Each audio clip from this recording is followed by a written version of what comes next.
I've gone on some deep rabbit holes where you learn that like whales have like saved people in situations a lot, and like I sound like a psycho. No, I like it. No, I love stuff like this.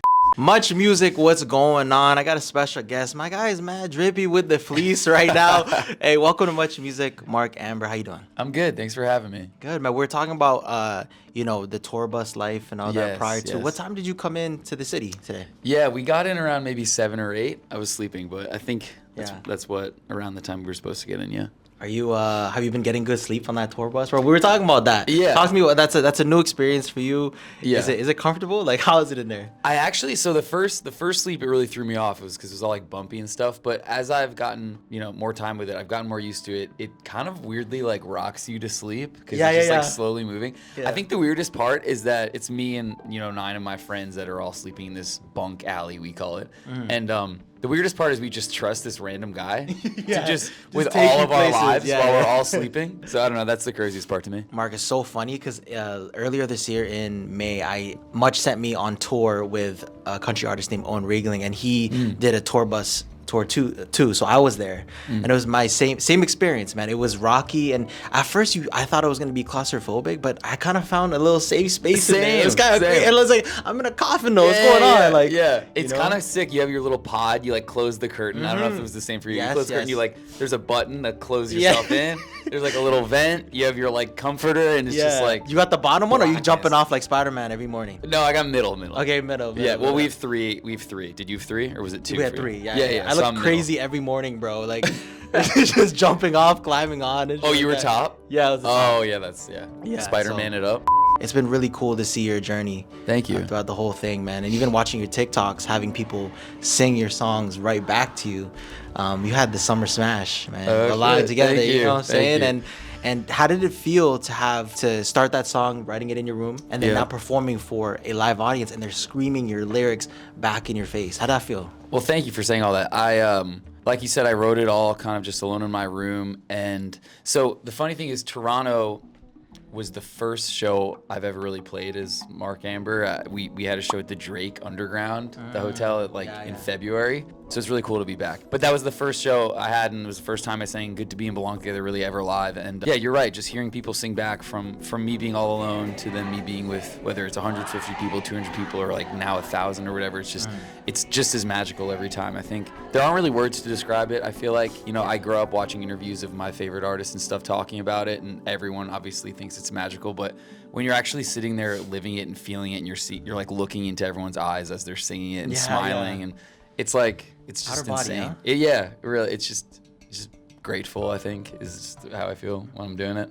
Yeah, and you're in the middle of your tour right now. I saw the dates, and you got still so many shows to go. Yeah. We have a whole Europe leg that we haven't even started. It's in April, but yeah. Talk to me about that as like just a human experience, man. Are you tired yet, bro? No, I'm not. I have to be honest. Like, I feel like people ask me that a lot. It's like such an adrenaline rush to keep doing it every night, and like there'll be some days where I'm like, maybe I don't feel as I don't like pumped to go on stage, but then I'll literally step on stage and I'll just hear it and I'll feel it and I'll immediately be back to where I was, a few days prior. And like, I think, I don't know, it's just so much of me alone in my room trying to figure it out, and then it's starting to actually work. It's like I've gotten a hold of something that I've always wanted, so now I never want to let it go. So I think like that's kind of how I see it. That's so real, coming from like just a place where you just enjoyed making music and creating, and now you're at the spot where you always dreamed of. And the crazy thing is like, you're just like, there's still gonna be more, you know what I mean? I hope so. And how are you gonna cope? How are you gonna cope with that? Like, that's gonna be so amazing. Do you have any like ritual things that you do before you get on stage? I'm pretty sure, I feel like you have one, bro. I don't do anything too crazy. I obviously do my warm-ups and stuff, but I think what I do value, you saying, as it hopefully continues to grow, something that is really important to me is most of my crew are my friends that I grew up with. That's my phone. My friends that I grew up with, just being able to surround myself with those people. I'm lucky that they're able to come with me. I'm lucky that they're down, and just living on a bus with them, it kind of keeps me grounded. It keeps me in the same headspace as I am at home. So I think that helps me just like maintain just normalcy, because I feel like you hear so many stories of people going on tour and like feeling isolated and feeling alone and all this stuff, and luckily I haven't really felt that, because I think I'm surrounded with people that know me. So. Yeah, that's cool. You get to go out with their day ones, you know what Yeah. I mean? And you're like, your friends are probably like, every day, like, man, Mark, you're doing some crazy shit. Yeah. Wait, so I don't have a pre-show ritual, but I need to think of one. Yes. I need. Nothing's come. It's just always like I sit there, I pace around, I do my warm-ups, I get. You don't pumped do like up. a little cross? No Sky, cross. like... Oh, I mean, sometimes. So my favorite part of any show, it's been like this forever, is the intro. I feel like when an artist walks out on stage for the first time, or a band, and I'm sitting in the audience, it's like I get pumped. Yeah, it's right, like it's like let's go. Like that and their biggest songs are like the best parts of the show for me usually. And so I always like emphasize the intro. I make sure it's like as perfect as I can possibly make it. I really think about it for like months leading up to the tour.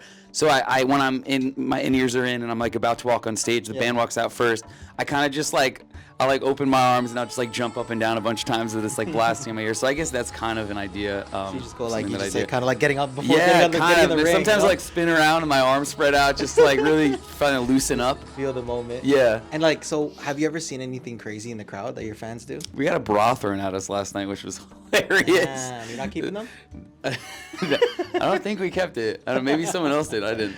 No, but just awesome signs. I feel like fans make these bracelets a lot for me. I was gonna say Swifty over here. Or? Yeah, I don't know. It just happened, and now I just get a lot of them. I actually in Toronto, that first show, there was a fan that gave this little like crocheted frog, Oh, cool. and she was like, this is Froggy, this is Froggy Ambor, and for some reason I was like, oh, this is kind of funny, and I just put it on the piano, and it became a thing where I put it on the piano every show, and now it's still on the piano every show. So it's been at every single thing I've done. We did like this 4th of July like thing on TV in Manhattan on July 4th in the States, and it was on that stage, and like we just did Jimmy Kimmel and it was on that stage. Yeah, that's and crazy. now I it's saw like that. it has its own like Instagram. It's like What like the its hell? own little thing. It's gonna get a brand deal soon, bro.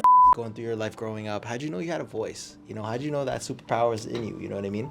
Thank you. I actually, the way I got into music was kind of this. It's very weird. It's very like, organic. My mom had me take piano lessons growing up. So I played piano and I would play like classical music. And then I would kind of like, I didn't like it because I was learning like Beethoven, and I wanted to be learning like at that time like what Coldplay songs or something, Gavin DeGraw or something. So I quit, and a few months later I missed it. So I started learning songs on piano that I was listening to, or I'd go on YouTube if I couldn't figure it out by ear. And I never really sang for anyone. It made me feel very like weird. I felt very vulnerable. And flash forward to summer going into college, I decided I was going to school in Connecticut, this school, Fairfield University, not for music, for marketing and like business analytics. And Crazy how it's so like opposite, you know what I mean? Yeah, and then it was my friends had all left, and I'm from a small town in New York called Pleasantville, and I love home. It's like I love going back. My best friends are still my friends from home. It was in that time where I didn't want to leave home. I didn't want to kind of start a whole new reputation at school. Me and my girlfriend from high school had broken up, and I was feeling very like lost and not good. And my parents were at work. I just sat down and tried to write a song for whatever reason. I don't remember why, on piano, and I did. And I recorded on my phone. And I went to work that night, and I was proud of it. And I sent it to my parents in a group chat. Like I said, they'd really never heard me sing and ever sang in the shower. I would only be alone when I would sing. Who is this? They literally did. Yeah, my mom, like, they got the text, and my mom was like, or I said, hey, what do you guys think of this? My mom got the text. She opened it. She said, hey, Dad and I really like this song. Who's the artist? I was like, Mom, it's me. What do you mean? That's crazy. And then prior to, did they know you could sing? No. Wow. And then that was kind of the start of it all. I just kind of got inspiration from that moment. I just kept trying to get better at everything. Producing, picked up guitar, piano, writing. That's crazy. It's kind of just been working towards it since So then. can we fairly say that like Heartbreak Mark is dangerous? It's dangerous in the can we say that? Maybe. I feel like all the songs right now haven't been about heartbreak. Maybe one day. Maybe soon. I don't know. It's cool. It's cool you say that, because you do make a lot of you do like great uplifting, good vibes music that makes you just want to, top down drive in the summer. Thank you. You do. Where does that stem from in your upbringing, your personality? Where does that stem from? I think, I tend to be an optimist. I think growing up, my mom would always just remind me when I'd be in a class I didn't like or something, she'd always say like focus on the good. So I feel like just I've taken that and just like kind of just ran with it in my life, and just like any situation that I don't like, there's always like one thing that you might like a little bit about it, or that you can learn from it. So I think I just try to approach everything with that, and I think maybe that makes me kind of optimistic. And I think also the music I like just makes me feel good, and I wanna be that for someone else. It does, man. When I listen to your music, it does make me feel good, and it's important to have that feeling. The world's nuts, man, around you. A lot of agree. negativity daily. So to have music like you, that like yours, that shines light, man, it's important. Thank you. Really is. Canadian artists. What are some Canadian artists that you would love to collaborate with? I mean, I feel like there's like two that immediately come to mind. Who's that? Tate McRae, Shawn Mendes. Ooh. Wait, is that surprising? No, I mean, like, we have some, we have some artists. Yeah, I know. Justin Bieber? Yeah. Come on. Okay, hold on. Wait, Shawn is Mendes this- just performed recently too here, and Yeah, in Toronto, he right? shut it down, dude. Yeah. Really? Oh, Taylor Swift was just here too, right? I mean, Yes, she's not yes, Canadian, yes. but trying to think of other Canadian No, I artists. love those picks. Okay, this is what we're gonna do, right? Yes. Okay, what does it say right here? Whale vibes for Mark Amber. Cause you're into that, right? I'm into whales, yeah. Yo, into me whales. too though. I'm not even playing. I'm really Are into. No, I'm really into like Sea animal, life. anything, bro, anything. And I was like, man, who's the perfect person to do this with? And it's Oh, you, I man. can't wait. So you say you go into a deep rabbit hole, right? Yeah, So I'm deep pretty rabbit sure hole. you might have seen a lot of these already. But what's your fascination with whales, bro? I just think they're. Oh my god. Like that, is that fake or real? Could you imagine being on that? What is it, a kayak? Like, come on, man. That would give me like bone chills. Same. I actually. I like, so the other day, my For You page or whatever, I guess maybe I was talking about, oh my gosh, Dude. like sea life or something. Yeah. And it was all these like amazing shots for the next like day of just like whales and like stingrays in like a group together. I think I would, Like, bro. That's so scary. I feel like that would just humble anyone who sees that. Don't you think? Because it's so massive and so like innocent and like majestic and like, But to me, have you ever gone whale watching? no. Bro, that's something you definitely. I want to gotta do. swim. Are you going to Vancouver? I want to swim with humpback whales. That'd be down. That's crazy. Is that crazy? They're not going to That's do why. anything. They love they are nice to humans. I feel like it's just a switch in their brain and we're done. That's true, but I've gone on some deep rabbit holes where you learn that like whales have like saved people in situations a lot, and like I sound like a psycho. No, I like it. No, I love stuff like this, bro. I just feel love like they're stuff so connected to the earth, and like on a real note, I just feel like they're so connected to the earth, and they're like they've been on Earth for so long, so I think they actually might be smarter than humans. And No, have you gone whale watching though? When you go to No. Vancouver, I see that on your list. yeah, Vancouver. we already went. Okay. Oh damn. Oh, should I have whale watch? You could have whale watched there, but I mean, in the future, you I feel definitely like can. whale watching though. Do you ever actually see whales? It seems like something you go on like a big boat and they're like, "Oh, we didn't catch any today," and then you No, just like bro. leave.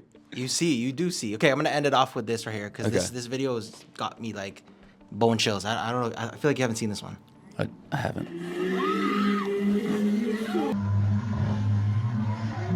Could you imagine? Could you imagine being? That would actually Listen to- be terrifying. No, that's scary. You give me like. Wait, play it again. Play it again. Are you kidding me? This scream at the end.